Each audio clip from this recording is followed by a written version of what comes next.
Il est un peu difficile au démarrage, mais il fonctionne toujours aussi bien. Ce pont tournant date pourtant de près d'un siècle. Il constituait l'élément clé de ce dépôt ferroviaire, du temps où les locomotives roulaient encore à la vapeur. Qui servait à manœuvrer les locomotives qui arrivaient sur le dépôt, soit simplement pour les retourner pour qu'elles repartent dans l'autre sens, soit pour les rentrer dans la rotonde pour l'entretien, c'est-à-dire graissage, eau, charbon, etc. Et donc il était employé en permanence puisqu'il y a eu sur le site jusqu'à 85 locomotives. Donc en permanence, ce pont était manipulé. Des locomotives entreposées dans ce bâtiment. Une rotonde ferroviaire de 2500 mètres carrés. Abandonnée par la SNCF, elle a failli être démolie en 2009. C'était sans compter sur une poignée de passionnés. 120 bénévoles ont racheté le site.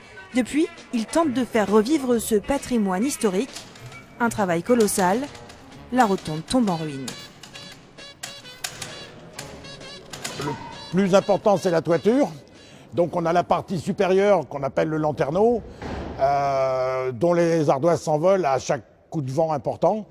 Donc il commence à manquer beaucoup d'ardoises. Il est très très urgent d'intervenir. 150 000 € pour réparer la toiture, mais bien plus pour réhabiliter entièrement le site.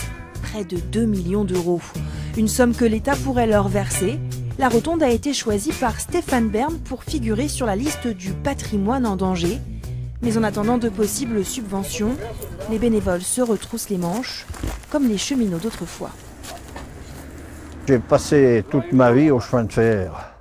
Des rotondes, j'en ai vu et d'autres, mais où je suis passé, comme on dit, le chemin de fer, le dépôt a très passé.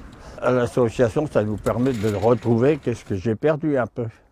On refait du boulot, on remet les machines en service, on répare. Car c'est aussi ça l'association, des compagnons improvisés, réunis autour d'un même rêve, faire renaître un peu du passé. Avis aux amateurs, le site accueille les curieux tous les mercredis et les samedis après-midi.